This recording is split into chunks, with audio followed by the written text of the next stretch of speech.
My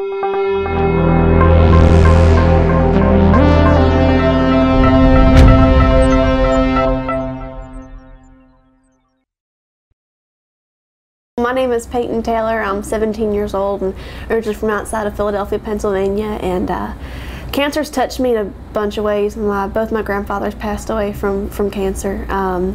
My great-grandmother passed away from breast cancer, and it's something that's very present in our family.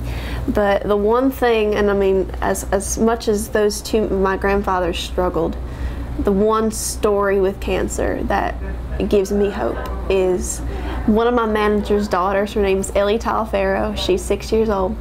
I believe it's ATRT. She was diagnosed with when she was 4 years old, and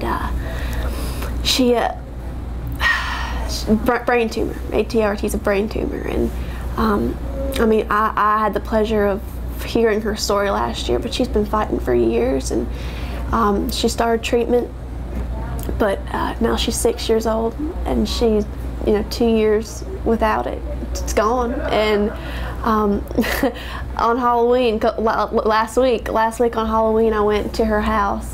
I dressed up as Rapunzel. It was her favorite princess, and I went over there and I brought my guitar and I sang "Let It Go" with her. She knew every word, and she couldn't get up to go to every house trick-or-treating. Her mother, and when I tell you caretakers, her mother and her father have the most amazing system to take care of this baby. I mean, they would lift her out of the baby carriage and walk her to the door, but they wouldn't carry her. They would make sure that they held her hand and let her do it on her own. It took her longer to get to the door to get the candy like the rest, than the rest of the other kids, but she was determined. She was going to stand up there and she was going to get her own candy, and she did. And it was just the most amazing thing to see this kid in such a normal kid situation. Halloween, I mean, I went trick-or-treating, you went trick-or-treating as a kid, but she had this resilience and this wanting to be like the others.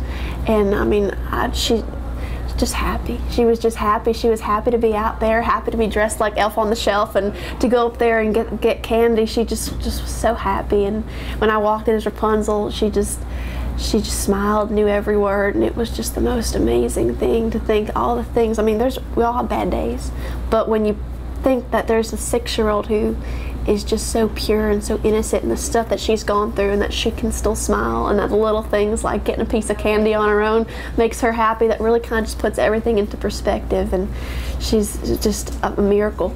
We call she has a thing called Ellie's Miracle, and I mean, there's no other way to describe it than just a miracle. Her mother and father have just been so amazing taking care of her, and to be able to know her over the past year has been an incredible blessing, and I can't wait to see her grow up to just be this amazing young woman and have cancer not even affect her life at all.